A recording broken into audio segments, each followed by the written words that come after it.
وَبَشِّرِ الَّذِينَ آمَنُوا وَعَمِلُوا الصَّالِحَاتِ. What do they get? أَنَّ لَهُمْ جَنَّاتٍ. That they're going to have not one, multiple gardens. They're going to have multiple gardens. One garden is enough. He says multiple. And when Allah says multiple, we will see that every fruit of Jannah is never the same.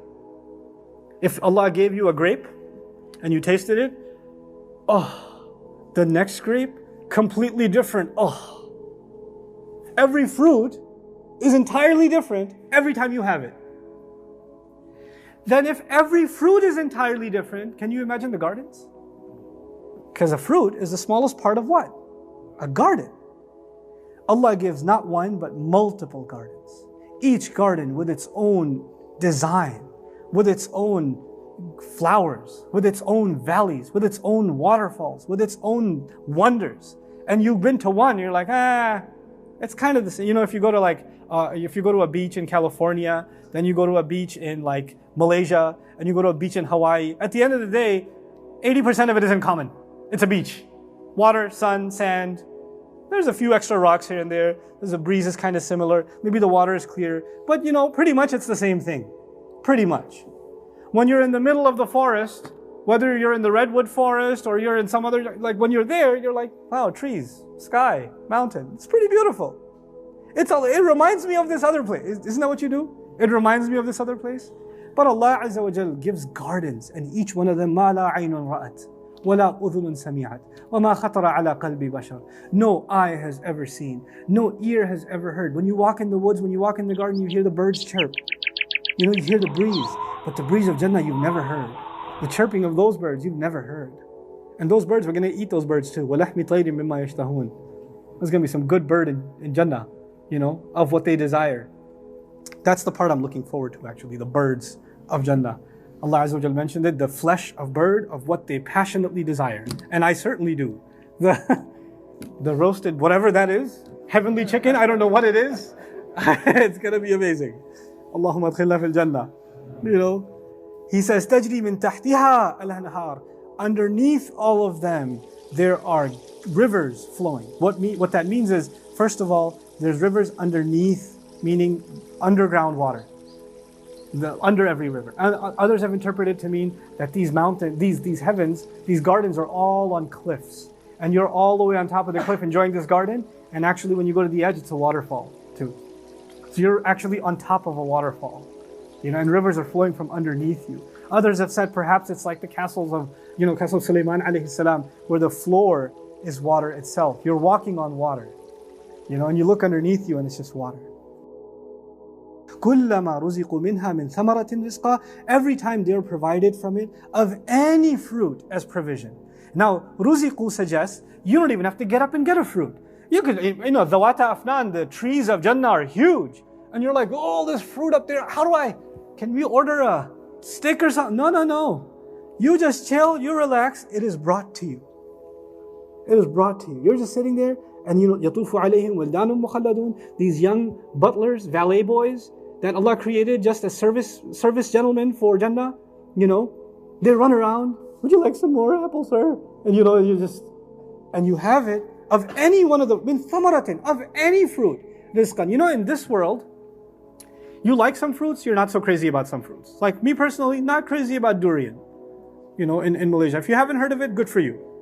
Because once you open it, you know, it's a chemical warfare. So you like some fruits, you don't like some fruits. And when sometimes the fruit will be presented to you. Maybe it's one of the fruits you weren't crazy about.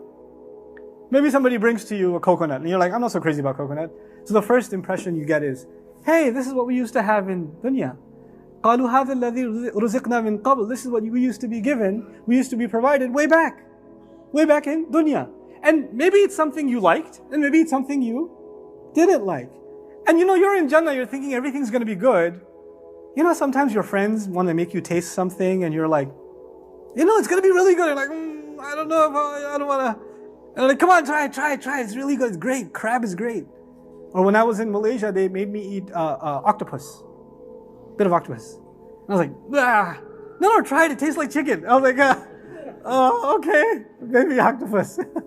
I took a picture and said to my kids, this is what I just ate. And I got like 8,000 lines of ew back. You know? But in Jannah, you're being offered this fruit and the thought might cross somebody's mind, I don't know, I didn't like this in dunya. Oh, this is like what we used to get back home. I thought I would get something else. But Allah adds, وَأُتُوا بِهِ مُتَشَابِهًا. They will be brought that fruit, and that is looking similar to what they had before. In other words, it will be similar, but when they take a bite, the surprise will shock them. Like what? Let me have and then the next bite is even better, and the next bite is even better. And now here's the thing. Sometimes you're eating something that you love. Especially at iftar, right? You're eating something that you absolutely love. If you're a chocoholic, you've got the entire bucket ready and you're chowing it down. The problem is once you have 1, 2, 3, 4, 5, when you get to the 10th one, even you're like, I think I'm done. And there's a stop. And you don't want to, even your favorite meal, you don't want to taste it anymore at a certain point. Even if you've had your favorite meal 2, 3 times, you're like, let's eat something else now. I'm a fanatic about chicken shawarmas, but I can only have so many at a time. And after a while, let's get some beef or something. Let's do something else. In Jannah, you're eating the same fruit, but it's actually never the same. So you never get tired of eating it. It's so amazing. وَأُتُوا بِهِ مُتَشَابِهًا. And then Allah adds, وَلَهُمْ فِيهَا أَزْوَاجٌ مُطَهَّرَةٌ. Thank God there are only 5 minutes left, so I don't have to explain this part. They're going to have purified, it's translated purified spouses. And of course, sisters have no questions about this ayah at all. They're completely happy with this ayah, and it increases their iman, and it makes them look forward to going to Jannah. I'll say a few things about this word from a language point of view. The first thing I'll say, I'll only share with you what I'm convinced of.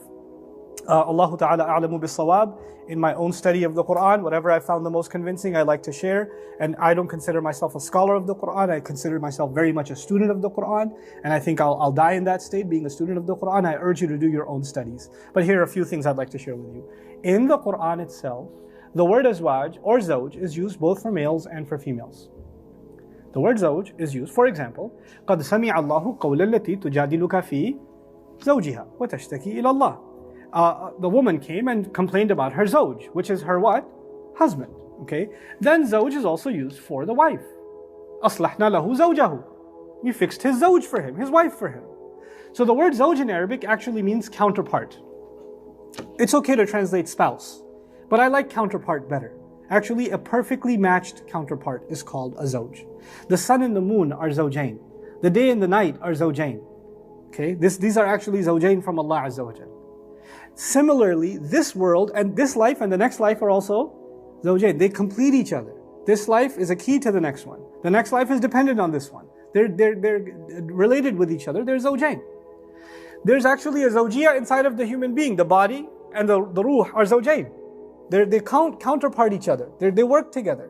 The male and the female are also zawjain. And in the majority language of the Arabs of the ancient times, the husband was called zawj and the wife was also called zawj. She wasn't called zawjah. The ta marbuta was not added even for the wife. That's even true in the Quran. Okay, that was actually considered lugha nadira min ahli najd, min ba'di ahli najd. Some people of Najd actually used to use the word zawjah. Quran didn't use it. Quran used the word zawj for both man and for woman. Then the next thing is the plural pronoun hum. Hum in Arabic is used. It's damir shamilun. It's a comprehensive, inclusive pronoun that includes both men and women. So when Allah says they will have purified spouses, then actually my first inclination is to believe in most of these passages that Allah is saying the men will have purified spouses and so will the women have purified spouses. I'm not talking about ta'addud or number. I'm talking about everybody will have a purified spouse, at the very least. They will have a purified spouse. The number is a separate issue. Because actually most of the time in the Quran, when Allah speaks about purified spouses, He doesn't say He will have many spouses. He says they will have spouses. So there's a plural on this side and a plural on that side. Like for example, if I say these people have spouses, which could very well mean each one of you has how many? One. I mean, there are hadith traditions and other traditions that refer to multiple. That's a separate issue. That's a later issue.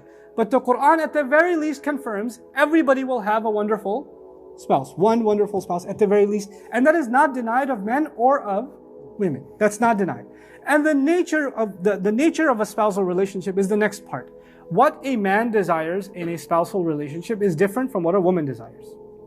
What a man wants his spousal relationship to look like for the rest of his life or forever is different than what a woman desires. Actually, in this world, whenever a man and a woman come together, at the end of the day, there are compromises.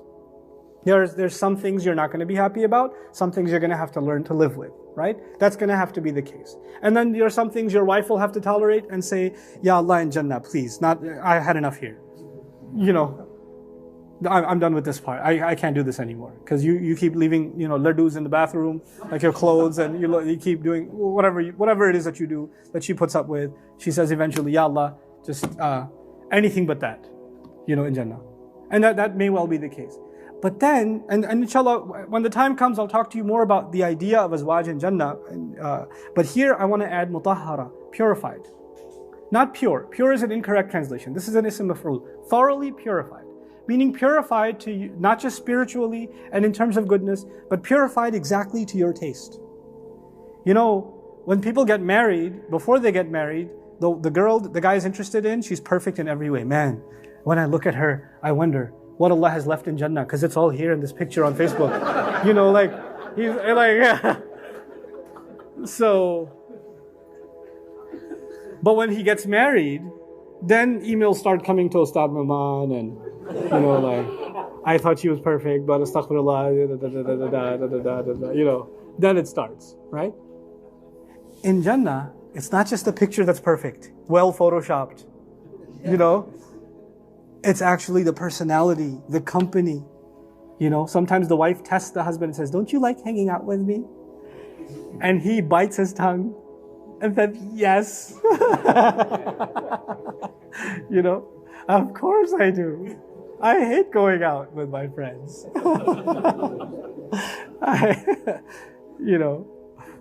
So the idea of mutahhara means she's exactly to your liking and he will be exactly to your liking. I know that sounds impossible in this world, but that's a gift of the Akhirah. Azwajul mutahhara. And by the way, just like the fruit, every time you taste it, what does it feel like? The first time you're eating it. I've never had it before. Actually, that's what the case is with the spouse in Jannah. It never gets old. She's actually the first, we're going to be with this woman for eternity. You're going to be with that man for ever and ever and ever. That's a long time. It's kind of a scary prospect. Seriously, forever? What does Allah Azza wa Jal do? In Surah Al-Rahman, He describes Hurun maqsuratun fi khiyam. Not Hurun. Yaqsurna. Maqsurat. Yuqsarna. Maqsurat. Meaning they're constantly lowering their eyes. When a woman meets her husband for the first time and he closes the door behind him and she avoids making eye contact because she's shy, those beautiful moments never come back. Except in Jannah, it's every time. Every time with her is the first time. Subhanallah. That's mutahhara. She's been pure. There's no old history, no scars that have contaminated the relationship, no memory from, remember yesterday what you said? There's none of that. It's all gone. It's mutahhara. And then it's okay to understand, hum fiha khalidun. And they're going to be in that forever. One last thing about this ayah, I know I've taken long, but I'll just say one more thing about this ayah that's commonly overlooked, but it's part of the language of the Quran. The word azwaj in the Quran doesn't just come for spouses. The word azwaj in the Quran actually comes for people you hang out with and get along with. وَكُنْتُمْ أَزْوَاجًا ثَلَاثًا وَلَا تَمُدَّنَّ عَيْنَيْكَ مَا مَتَّعْنَا بِهِ أَزْوَاجًا مِنْهُمْ. Azwaj in those ayat does not mean spouses. Azwaj in those ayat means company you hang out with that you perfectly click with. There are friends that you get along with and you have a laugh with them like you never have with anybody else. And you haven't hung out with those friends in many, many years, and years later you hang out with them and you turn 17 again. And you're like, whoa, man, these guys, there's something else. There's something about those groups. Those groups are actually called what? Azwaj, because you complete each other in that sense. Allah is not just talking about a happy marriage in Jannah. Allah is actually saying your hangouts, your chill sessions, your parties, your groups, your cliques, when you're going to go out on a trip, when you're going to do stuff in Jannah, you're going to have friends that you just love being around. They're your azwaj. And they've been purified just for you. Because a lot of times when you have a group of friends get together and hang out and have a good time, then one of them is more offensive than the others, or one person becomes the object of ridicule, or one person hurts the other person's feelings. It's a great hangout, but there's some sour moments here and there, right? But in Jannah, Allah has purified the collection of people. He's purified them, subhanallah. And that is one of the joys of heaven. One of the joys, Allah describes this in other places. أَقْبَلَ بَعْضُهُمْ عَلَى بَعْضٍ يَتَسَاءَلُونَ. They're going to be meeting each other, asking each other questions.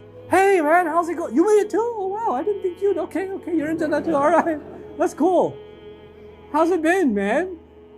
Remember back in the day? And they're going to just chill together. There's literally parties. Because somebody might read Quran and wonder, if I have the perfect spouse, how am I getting time to hang out with my friends in Jannah?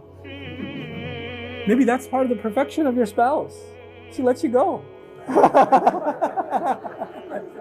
With that, inshallah ta'ala,